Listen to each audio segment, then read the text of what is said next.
Alright, so for today's project, we're going to be working on making a 2-foot wide by 2-foot long, 4-foot high power utility box. So I've done my planning and measurements, and I came to the wood pile this morning and realized I only have one 2-foot by 8-foot section of plywood left after making my floating boat dock and putting the piece for the Starlink up in the tree. So I went ahead and scavenged up in this storage shed and found some sort of outdoor siding material.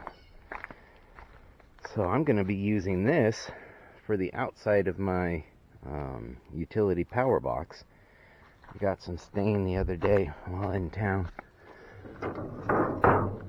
So that's my, or I guess not stain, but it's wood sealer. So I'll be painting that on the outside of this once I'm done. But this will be enough for all 4 of the sides that are 2 foot by 4 foot apiece. I cleared off this table so I can use it as my working area. But update on Mr. Pack Rat. When I took the tarp off of this, Mr. Pack Rat was under this wood, and so I laid eyes on him. He doesn't have a tail, and he ran over here under the camper, I thought, and Duke and I were chasing him, but he ended up going up in here. So I took that off and he ran back up under this junk pile. So that's why everything's so messy here. It was all covered up with the tarp before, but we found him again in this junk pile. Duke almost got him. He was so close, but he made it up to under the shed, and Duke lost him under there. So we did lay eyes on him. We know what he looks like. He's missing a tail. I moved this trap because now that I know he comes from here into the camper, we moved the trap over here, and I'm going to cut the ends off my tomato today and use that as bait because we know this guy is addicted to tomatoes. But I have plenty of 2x4s for my project. I got to cut them down to size. I got to cut this wood. I have some hinges and a lock that I'll be using. Well, a latch more than a lock, but that is what I'm going to start working on next. I got to get out all my power tools and set up my workstation, but I guess I'll keep you updated with the next post. Alright, now we've laid out the one 4x8 sheet of plywood, which is the kind of siding plywood. And I know I'm going to want 4 pieces for all 4 sides, so I went ahead and used my brand new chalk line that I just got last week. And I marked 2 feet from that edge all the way across, and then I know I'm going to be making a long cut here, so I also marked 4 feet. So all of my lines are drawn. This is me learning how to use the chalk line, so I won't be following these crooked blue lines. But the straight ones I'll be cutting. And under here, I had to get some 2x4s on this chair for support, so it's kind of level, and that should support it once I cut all the way through, and the table will support the other half. So I'm going to go ahead and make my cuts now. Alright, things are coming along pretty good according to our plans. 4 pieces of 2 foot by 4 foot. Those are all cut and stacked to the side. Check. I need to build 2 of these frames, so that's 8 pieces that are 22.5 inches long. So that's what this is. It's a frame. I've got my other 4 pieces, so this will be the bottom frame, this will be the top frame. I just cut one, double checked the length, and then I marked this T for template, and I just use that to draw the lines on all my other boards. So I've got my 3-inch screws that have the star bit, and I'm going to try to get this as square as I can and put this together, put the top one together, and then I have to measure these 4 pieces here, which are going to hold the top and bottom together. But I think I need to take off 3 inches for the bottom, 3 inches for the top, so that it's exactly 4 feet tall. So that's what I subtracted here. But what I haven't accounted for yet is I'm going to be putting a piece of plywood on here that's 3/8 of an inch, just under a half. So I might need to take off another 3/8 on the 2x4s that I cut for these posts. But I'm going to assemble these square pieces first for the bottom and top, and then kind of measure with my side pieces. These side pieces might have, since these are 1/2 inch thick, it might be sturdy enough that I don't need those 2x4s in there. So we're going to try that first and see how it goes. It's hot out here already. It's only 10 a.m. Duke is panting. We're in the shade. I got my sweat towel. But we're making progress. We're getting there. So I'll update on the next video. Alright, progress so far. This, I'm thinking about making the top 4. You can see here we don't have a top, but we have all 4 sides, and we have the front door is on a hinge. We got a lock here, so it opens, and as designed we have airflow in the corners. On some of them it wasn't really designed that way, but a little corner bead could fix that, or enough great stuff for caulking. Originally I had planned, and then to close it you just latch it and put the stick on. Originally I had planned just to do a quick and easy flat top, which I might still do, but I'm also thinking about challenging myself a little bit and putting a slanted roof in so that the water just runs off of it. So I'm going to take a little break and decide if I want to do that, and also look like what a normal roof slope would be, and look at the angles on my saw. Probably just pick an angle and cut some 2x4s, and I'm thinking a sloped roof that extrudes past the back of it and a little bit over the front would be kind of nice. So I'm gonna go back to my sketch pad, see what I can come up with. Alright, update on my sloped roof. As I was walking over to my thinking spot in the shade, I saw that I had 2 extra 6-inch 2x4s, because that is from here. When I cut these, each one had to be 1.5 inches. I had 8-foot 2x4s, so there was an extra 6 inches off of each 8-foot 2x4. So I was like, why don't I just cut these at the right angle? So I was planning it out. I wanted a 30-degree angle. I just thought that wasn't as steep as 45. So I did the math using Google's help. Tangent of 30 degrees, opposite over adjacent. So I know I wanted my angle to be 30 degrees over 2 feet. I wanted to know what's the height difference 2 feet apart. So I did the math to find opposite is 2 times tangent of 30, which was 1.15 feet. My blocks weren't a feet long, they were 6 feet, or 6 inches. So if 30 degrees is 1.154 feet, then 15 degrees would be about a half a foot, which is 6 inches. So what I did was I just took my square, and I took each 6-inch piece, and then I just, let me find a 2x4 here. Here we go. So let's say this is my 2x4. It was 6 inches long.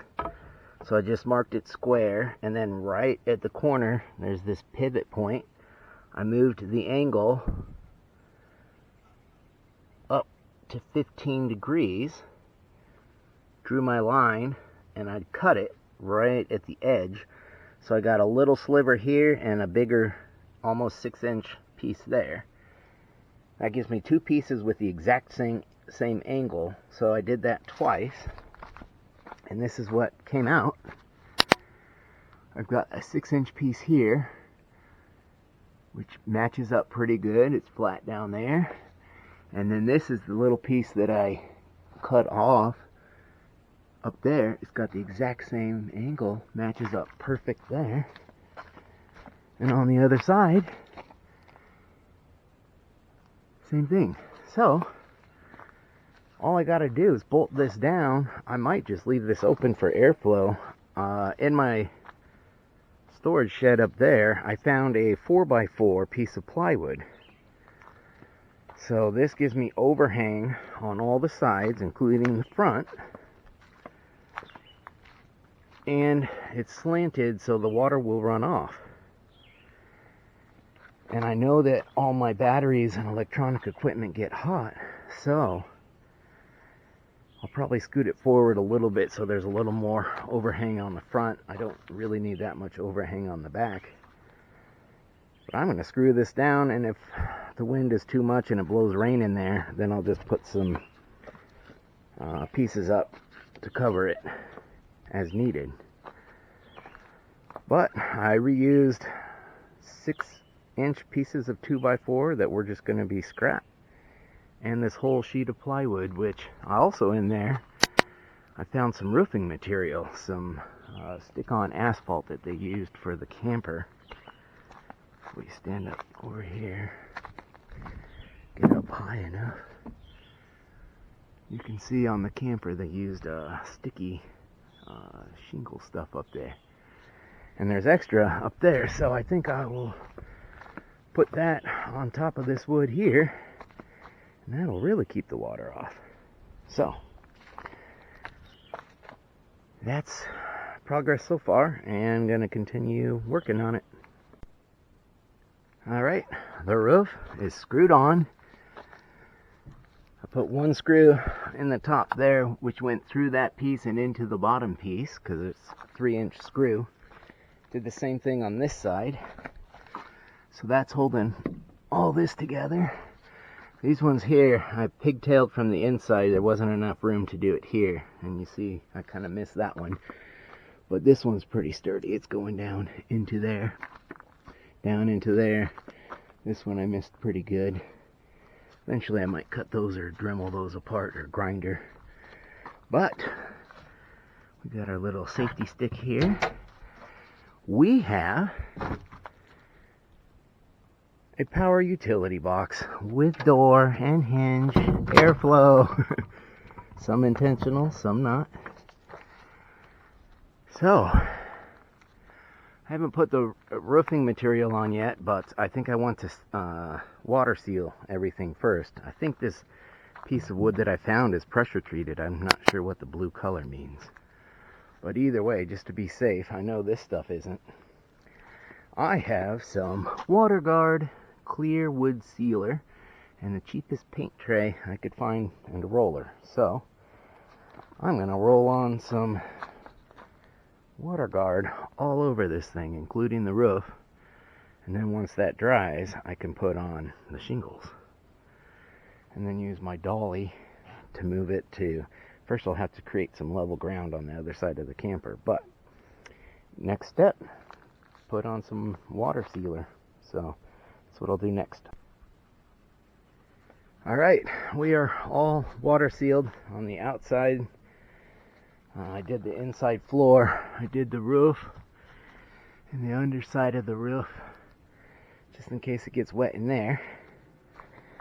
But the next step was using the dolly to get this over here, and that didn't go so well. It fell off sideways because of the hills. But now I've come over here using my level to make a level pad for it. I had to dig up some rocks and tree roots, but now it's level side to side, and it's almost level front to back, but I have it sloping down just a little bit so that if water or anything does get in there, it slopes down towards the door, and that's also going to help the door swing open as needed. So now all I got to do is move this guy onto the bricks here, which is its foundation. If I need to move it later, I can. I picked this spot because it's close enough to the power cords of the camper here to reach it, but it's also about 10 feet away from the camper, so that if I do have a battery fire or something, hopefully it's separated from the camper. But I've also got a water tank there to put it out, and my outdoor shower is just right up there. But this is also on the path to the hydro generator. The cable comes right up here, this big black one you see. That goes down to my water hydro pump at the end of the dam down there. So this is a pretty prime spot, and I'm going to move it up to this foundation. Alright, I took the battery out of here, disconnected everything. This morning when I was rainproofing everything, last night I swapped out this inverter. The other one went bad. But when I was swapping everything out, I noticed that this battery monitor and shunt device, the soldering connection here came off of the board. I think I wiggled something wrong or shoved everything in my box. So that's a bummer. But I have a second backup battery that also has one of these monitors, so hopefully one monitor can handle two batteries. But all this stuff I'm going to hook up in my new electrical closet once it's done. I lugged out my second battery. There's the battery monitor and the shunt device. But it says I'm going to hook them up in parallel, but in order to do that, they both need to be the same voltage. So I've got both battery chargers running on the alternator, and once those are both full, then I can hook them up in parallel, put this inverter. I got another one on the way. The other one was out of warranty. I didn't sign up for the extended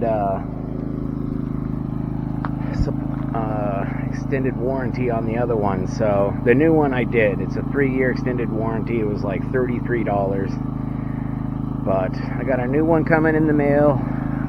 Eventually I want to hook two of these inverters up in parallel so that hopefully I can run the AC that's on top of my camper without having to use a generator. But I'm gonna wire the inverter on this side, the shady side, because that'll keep it cooler. And then I've got some bus bars coming in the mail that all have a bus bar for the power. Rather than hooking the trailer directly to one inverter, there will be a bus bar that I'll connect it to. And I haven't decided what to do with these chargers yet. Hopefully I'll have one battery monitor, and everything will have more space, more room for airflow. It won't be in a hot box. So yeah, I'll update once the batteries are charged and I've hooked up some things. That's it for this one. Alright, batteries are still charging. Both chargers say they're charging. This is the new battery. I guess it was a lot more dead. I measured the voltage on both batteries. They're both about, this is 53.9, this is 53.6, I think. So I'm just going to let them both fully charge. I went ahead and hung the other equipment in here on the shady side of the box. These are just my loose wires for when I get my hydro back. This comes from the hydro generator, and I've got a rectifier here, but the connections weren't good, so I got another rectifier supposed to be in the mail this week, and that should provide better connections for the rectifier from the hydro generator. But for now, I'm just going to hook these up in parallel once they're charged. And they have a shady box that's waterproof, hopefully, and that should give us twice as much battery storage. Over here, yesterday, I went and did some improvements on the floating dock out there on the lake. I didn't have time to drill the holes and put the lock wire in like I was going to do yesterday, but I was thinking about it. I think I want to put string of rope through each hole, so I got a bigger drill bit, and I'm going to drill the holes in and string a rope through each one. That way I have slack, and if I do have to replace a tote, I can I won't drop it. Like if I undid the lock wire, I might drop it in the lake. So if the rope is on there, I shouldn't drop it. So while I wait for the batteries to charge over there, I'm going to go out there and do the maintenance on the totes. So I'll record once I get over there.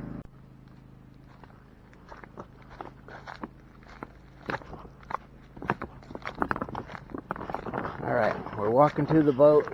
Yesterday I left the motor attached. I put the oar in so I don't forget it.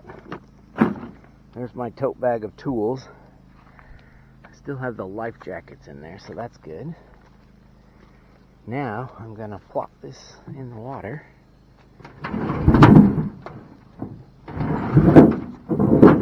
Nope, not yet. I did this yesterday. Gotta put the drain plug in first.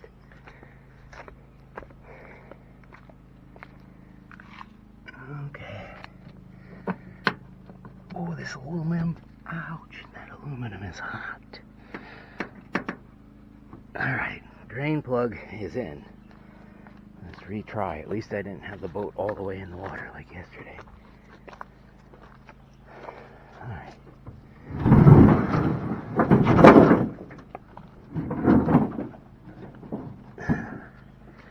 It does this every time it gets stuck on a rock down here.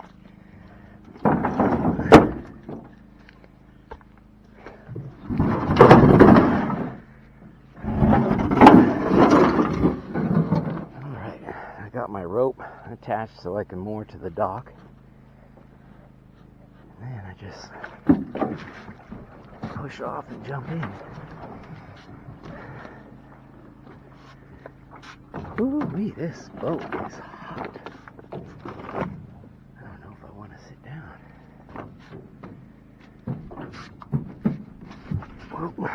Oh, no, we're not sitting. Alright. Connect my motor. You can see all the weeds I've already caught up on. Let's see, where's my lower button? Alright, now we're lowered. Reverse.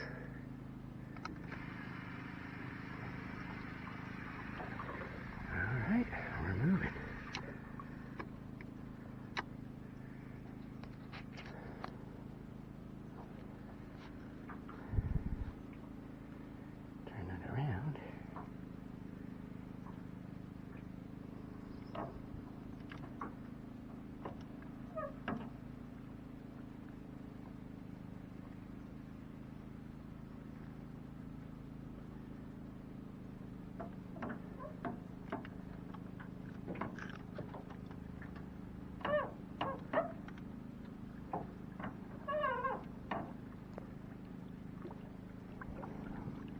It's 27 pounds of thrust.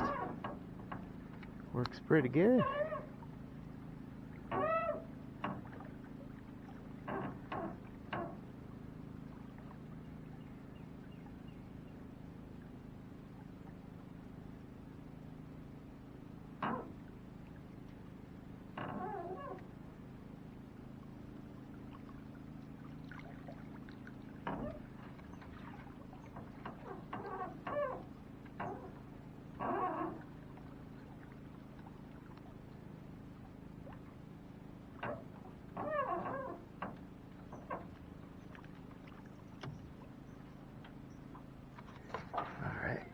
this off.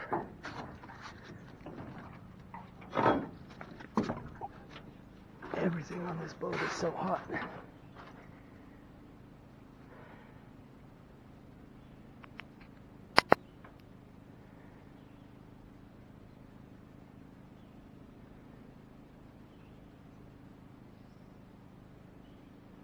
Slowly floating. I have to close this umbrella. I'll probably do that first so I don't forget.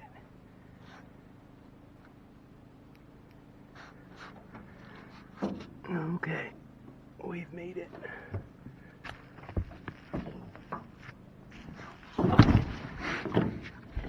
Alright, we are on the dock. And we'll just take this mooring line, aka paracord,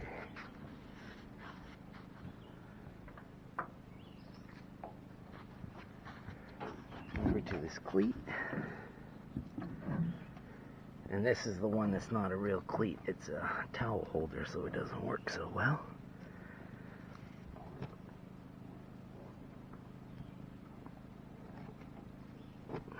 But should hold us, hopefully.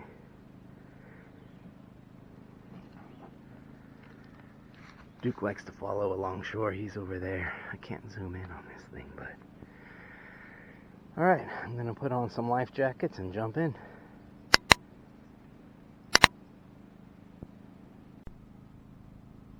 Alright, I am done. I'm floating in my life jacket diaper right now. And there's one tote in the middle here that doesn't go around the outside like all the other totes. So I started with this one and did a cinch knot after I drilled all the holes, obviously, because that one has a hole. And then this tote, the ones that you can see the width instead of the length, I went in the corner because this is where the latching mechanism is, in the middle on the width side, not the length side. So this one you don't see a hole because it's on the long side in the middle. So there's the rope there. These ones are the width, so it's in the corners. Long side in the middle.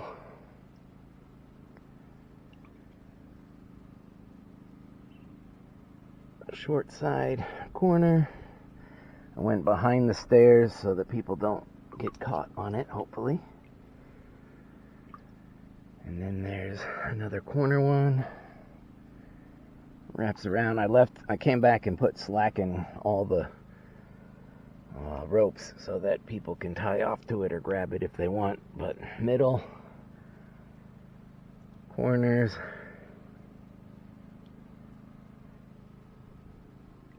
middle again,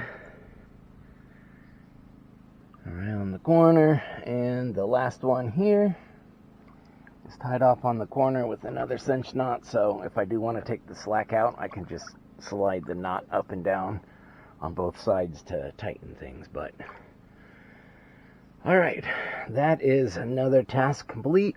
I also lowered the umbrella so that I don't forget. Now I just need to grab all my tools and head back to shore.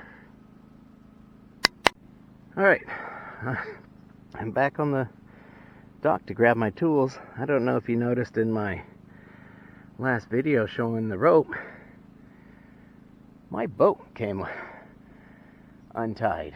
So now I have to swim over there, grab my boat, and bring it back here to load my tools in it. Hopefully it's not too weedy over there. But yep, that came undone, I guess, when I was working on the stuff. Alright. Both batteries are fully charged.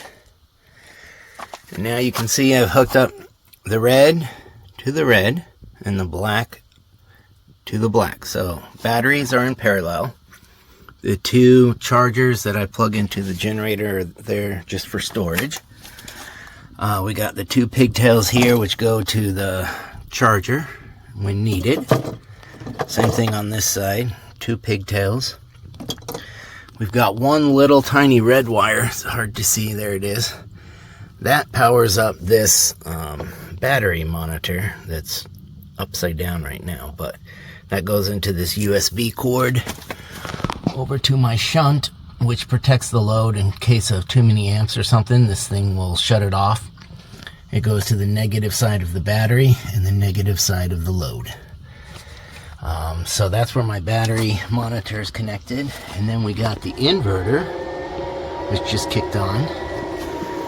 You can see we're at 53.9 volts on the batteries, and it's outputting 119 volts, close to 120.